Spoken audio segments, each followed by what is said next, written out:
Hello again and welcome to ManchTalk. I'm Tammy Simmons. And I'm Carla Garrick. And here we are. I think it's the 25th of August, 26th of August. I don't keep track anymore. But it's the last show in August. How sad is that? So only one more show before the primary, which is September 8th. No, I think there's one more. There should be. There should be one on the 1st. Right, yeah, there's one yep. more. Oh, I'm sorry. That's exactly what you said. I gave Tammy some notes before the time that she needs to stop interrupting me. So we're going to come up with some kind of hand signal. Yep. And give it a shot. I mean, it's a very natural instinct for both of us. I get it because I do it as well. But, when I was little, I was a huge interrupter. And my it was one of those things everyone was like, stop doing that. So I will interrupt. But if someone interrupts me back, I do stop. So we're going to give it a shot and see how it goes. So September 8th will be the primary. Tammy and Dan do not have a primary. I, however, do have a primary. I have been getting phone calls from voters from home who are calling to ask questions. So one of the questions that comes up a lot, I think, with primary voters is pro-life, pro-choice, all of that. I'm personally pro-life, but I also don't think you could outlaw such a personal, intimate, private decision for other people. So I don't support, federal funding, going for abortions or Planned Parenthood, because I pretty much don't support any funding going for most things. Well, and, on the pro-life thing, it's funny because you've got different flavors of pro-life. And I've always been pro-life. However, I also am realistic about legislation that stands a chance of passing here in New Hampshire. I would just like to see some legislation pass that limits abortion at all in New Hampshire, because we have zero limitations on it. Meaning, can we scale it back, weeks? Most Western countries, people like to cite, Scandinavia as this great example, which actually is a pretty great example for a lot of things, because while people think it's very socialist there, it's actually free market for the most part, especially in Norway and Sweden, but a lot of the Western sort of European countries do all have week limits on that kind of stuff, which to me, reasonable. Makes sense, So anyway, so I get a lot of calls for that. If people do have calls between now and the primary, please feel free to give me a call, 865-7140, or email me at Carla4NHSenate. That's Carla at Carla4NHSenate.com. And I'd be happy to answer your questions about anything.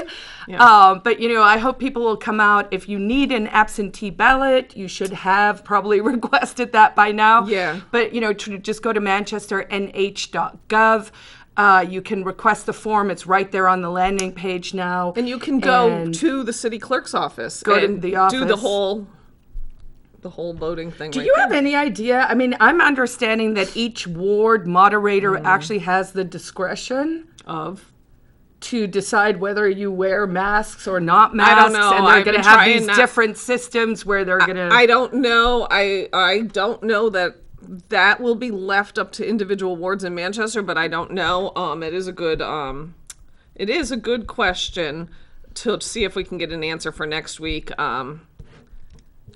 I heard, this may have been in different towns. This may not be necessarily Manchester specific, but of course also my district is in Goffstown as well. But I did hear that they are talking about setting up tents outside for people who don't want to wear masks. And that doesn't seem right, because that's almost profiling. That's almost profiling voters. And I don't know that if there was a legitimate reason, which I say this all the time, if there is a legitimate reason for those measures, I would be okay with them. However, let's just think about Manchester, because, that's where we are. There are 23 people in the entire city of 112,000 plus people today that have tested positive positive today for COVID-19. 1 in every 5,300 people. And we're going to completely disrupt the way we vote, even though if you are riddled with fear, as many apparently are, you can choose to vote absentee and not go there at all. So who are we accommodate?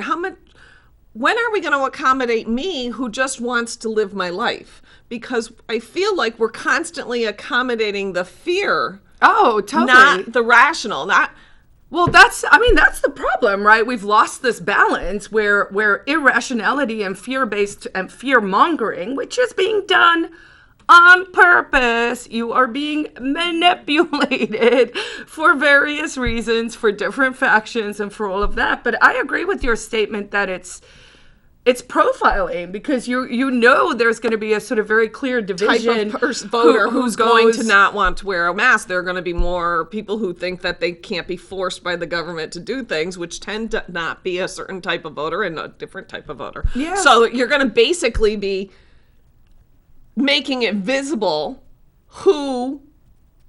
It's not good. It's not healthy. I mean, I'm hoping they don't do that at all. I will tell you this. I saw the most absurd thing, which is basically my proof of why I'm saying, there's something else going on here.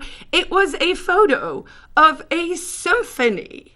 Oh, I see. Playing with masks on, with little slits in it to play their instruments. Now, I don't know if anyone understands that that is ridiculous. And that is some form of virtual signaling. This idea of the masks has become some notion that you're noble and that if you're not doing it, you're a bad person. Right. And that is the manipulation, and that is what people need to move away from. There really is no health reason. No. If there was, we would be having a different conversation. And it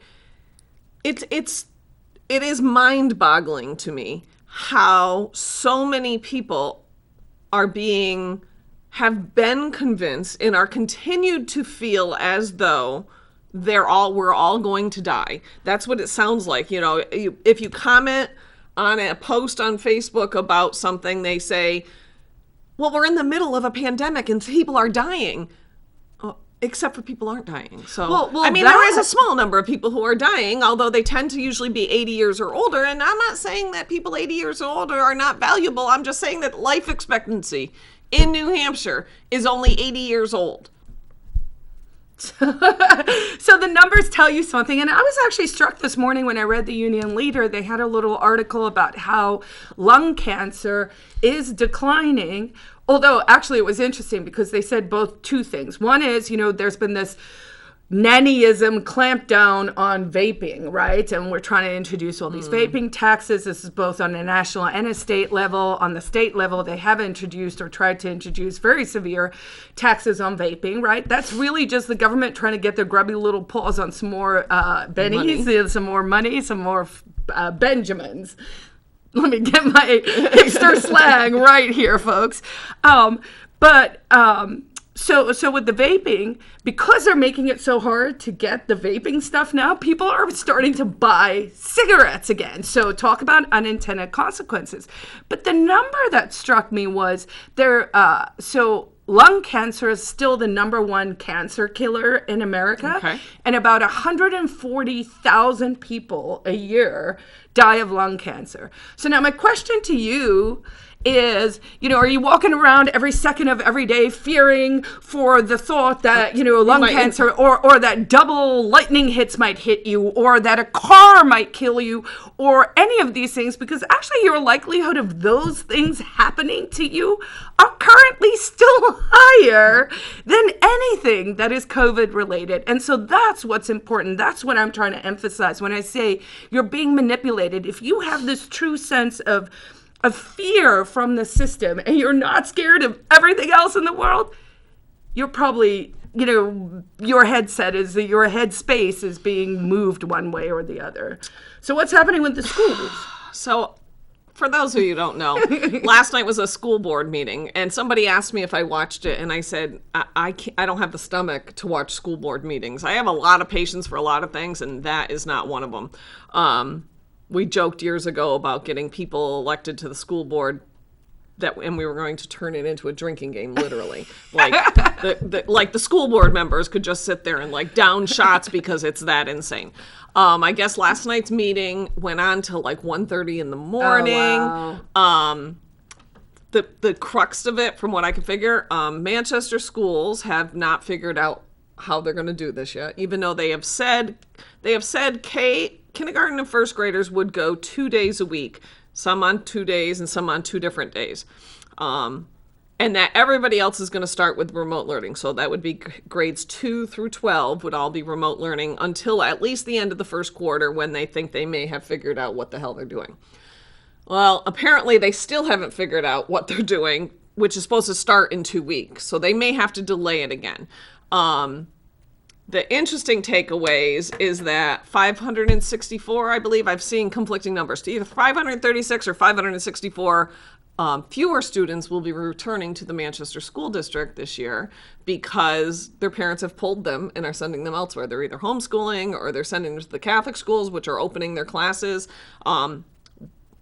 Isn't that also interesting? You know, we talk a lot on the show about this idea of experimentation, right? And sort of allowing people in a decentralized model to do different things so that we find solutions faster, right? So if you have all these people trying different things, then we can go, oh, that's working, or oh, that's not working. So let's say, by way of example, with the Catholic schools, let's say they do open and suddenly all these kids start getting sick. Then we have a data point that says, okay, that is not the right approach, which is why, and I think this is so important for people to understand, when we talk about, you know, big government, that's one of the real problems we're trying to identify and explain to you guys, is that when you say there's only one solution to a problem, first of all, based on your own personal life experience, you know that's not the case.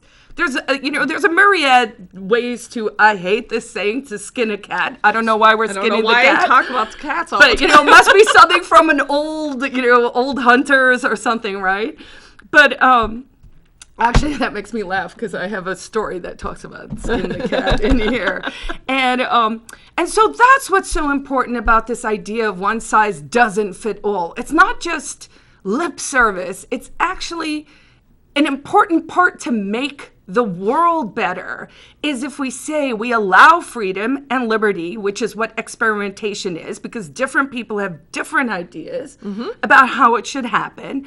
And then we let that happen, and then we use the data from that to make better decisions. So it's dynamic and agile, and it happens real time. And instead of saying, oh, the experts over there know best, we allow people to make their own decisions and then learn from their mistakes, which is what life is. So, yes, I do agree. With the schools, so I guess we've surveyed parents and whatnot. 70 to 75% of parents say they would like in-person hybrid learning for kindergarten and first graders. So there's an obvious direction that the majority of parents, because if you don't, you can choose to stay home. I mean, these are options. At least 25 of the 128 kindergarten teachers that we have in Manchester have said they will not teach in a classroom. Wow. So that poses a huge problem for the district, because many of these teachers have filed for FMLA under the CARES Act stuff, or for other leave. So they have options to just not work. Well, here's the thing, right? So I'm like, okay, that seems reasonable if you really are that fear-based that you don't want to work. Okay, but I, as a taxpayer, don't want to pay for people who don't work. So these are the choices. Well, right? And based on what? Like, that's what's concerning. Going back to the same thing, you're basing it on fear.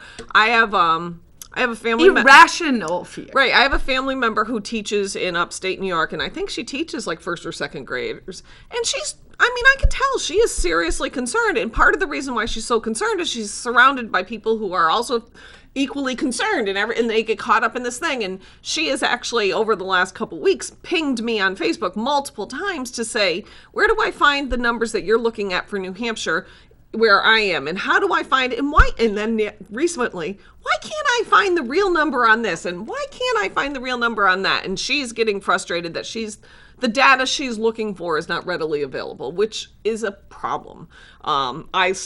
I've been tracking state COVID numbers for forever, but I actually started putting them in a spreadsheet because once that day's numbers are gone, unless you screenshotted them, they're gone. They're not readily available. New Hampshire Public Radio has done a great job. They summarize like the deaths and what ages and everything, but they generally only do it once a week, which is fair. They're just a media outlet. They're not the health department. Right. So between the state's website and the New Hampshire Public Radio's information, I can keep it and see where, when the number changes, if you're keeping the numbers, you can see, we've had 3 more deaths. And look, the 80 and over death also climbed by 3. So then you can identify which age bracket, because the state tends to say 60 and older, which is, like 3 brackets of people in the graph. Just this morning, I went to look at Manchester's numbers because Health Director Anna Thomas in Manchester is continuing to call for a mask mandate in Manchester because, again, we have 23 people in the entire city positive with COVID. So what do you think the thing is with the mask? So this is what I'm curious about, because for me, it seems... I think if people look objectively at the data, it's like there is no objective reason for the masks, especially now. Maybe back mandated. in, not for March. mandated not masks. for like the government saying you must do this. Yes. And please understand, and we've talked about this a lot, is the minute it becomes a mandate, you create an enforcement obligation, which then puts the police or the liquor commissioner or whoever we're going to appoint in the mix, which then pits people against their government that's supposed to be working for them. So now you have these guys being like, you must do this thing. You must do this thing. And these guys are like, but I don't want to do it. And you work for me. So how about you go pound sand, please? And it's really hard to buy into the government's version of things when they are doing it so poorly.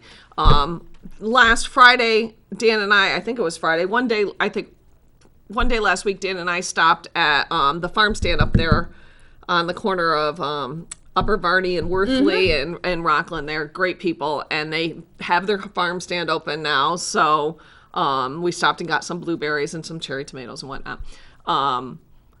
But one of the owners was saying their son was due to go back to Keene State on Monday. And this was Saturday. And on Saturday, he still hadn't gotten his required test results back. And if test results are taking 8, 10, 12 days, what do they even mean at that point? Because at that point, you're like, even if you had COVID 12 days ago, by the time you get the results, you don't start quarantining then.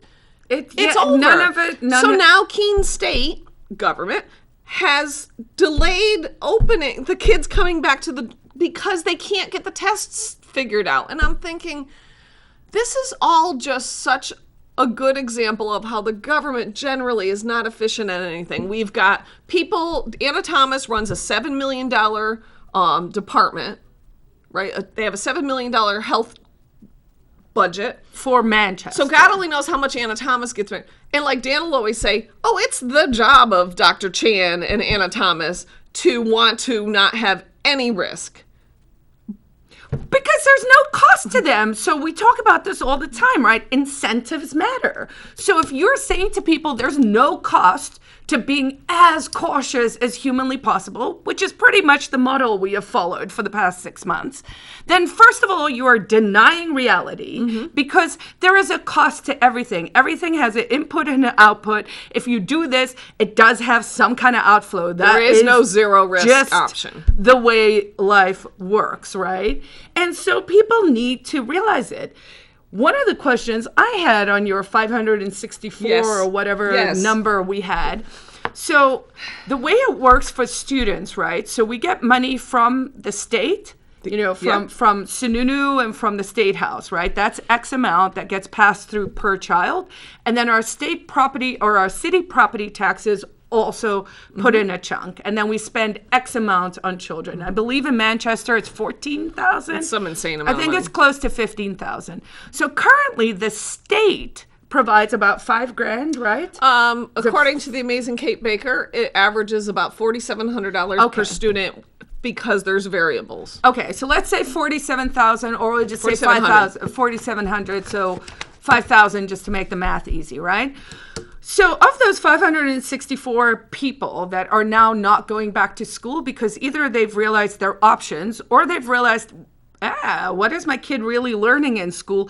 Oh, why don't they have these skills I thought they did, or whatever, right? So you've learned something. Maybe you're fearful. Maybe you're just like, I don't want my kids to grow up in this fear-mongered environment, whatever your reason. Can you imagine if we allowed the money for those children, so that $4,700 or $5,000, if we just said, if the state just said, from tomorrow, we are allocating, you're getting a $5,000 check for your child, done, you can educate them however you want, homeschool, charter school, religious school, secular school, public school, private school, whatever you, internet school, whatever you want. I imagine that number would probably double or triple. So the question becomes, if your child can learn from the most brilliant person in the world, because that's what the internet is, why wouldn't you take the $5,000 and make that happen? They're also talking about these education pods where you can create an almost tutoring model where you can go back to, and you can say, we're going to be 10 kids with that $5,000. 4 families of 2 kids each or whatever. So now you have 10 kids. Now you have $50,000 that you could pay a private tutor to teach your kids in a classroom of 10. Why wouldn't we do that? And that's just the state money. So, I would like my property taxes to go down, so I reckon we could do it with $5,000. I would like to see that too, and I think, maybe I'm just being, overly optimistic. I actually, for years, we've been saying the money should follow the kid, the money should follow the kid, the money should follow the kid. But you get resistance because the unions don't want that, and any change is hard for people to wrap their heads around. But I think this virus, if nothing else, is making people say, well, wait a minute. I don't like the model that you're giving me. I don't like that my kid can only go there 2 days a week and has to sit 6 feet and eat lunch in the classroom and wear a mask and all the... I don't like shields. Did you see those shields? I mean, it's gross. Please don't send your kids back to that environment. And then they say, but I can't afford to send my kid to the local parochial school because I just can't.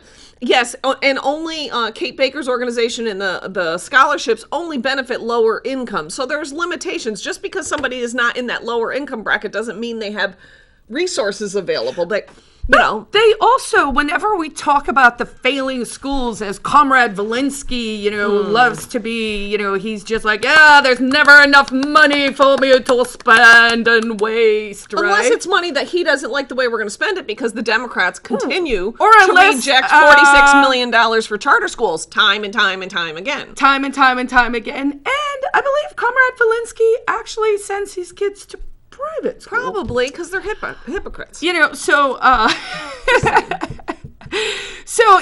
feel like, yes, we've gone through a rough 5-6 months, but maybe there's huge opportunities here as people are shook out of their complacency. And I think that's the opportunity that we've seen here. And I think if you're a parent, you should start to demand some things that you want for your child, because we have a real opportunity here to tell the unions, you know what, you're not the be all and end all. Yes, employers and employees are important and all of that. But you know what, we can't actually create a system that's in balance for parents, for children, for taxpayers, and for the employees who are supposed to be working for us, if the only group we're listening to is the union. That is problematic. So parents, you guys need to, empower yourselves and start to demand what you want from the system instead of taking what they give you.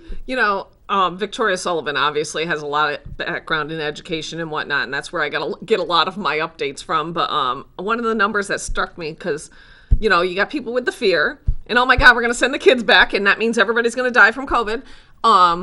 40,000 kids in New Hampshire, I think it was in New Hampshire, have already been in daycare since the beginning of this. Because remember essential, sorry, I did interrupt you, but because the essential workers were like, our kids still, the essential workers were like, well, we're just going to work the system for us. Well, and there has not been a single outbreak in a daycare center. There's no data to show that any groups, kids outside of school, there are sports leagues that have already started, practicing whatever. There's no outbreaks. Yeah. Oh wait, I think they approved football last night. Did. So we can't figure out how to open a classroom, but they're gonna let the kids play football. Yes. Which they should let them play football. Also, because there's a sign on the West Manchester field that says, if you're on, only 10 people are allowed on the field team at a time. And I was like, crazy. how are you going to do that? Do you see how silly it is, folks? It's I don't know how we shut the valve.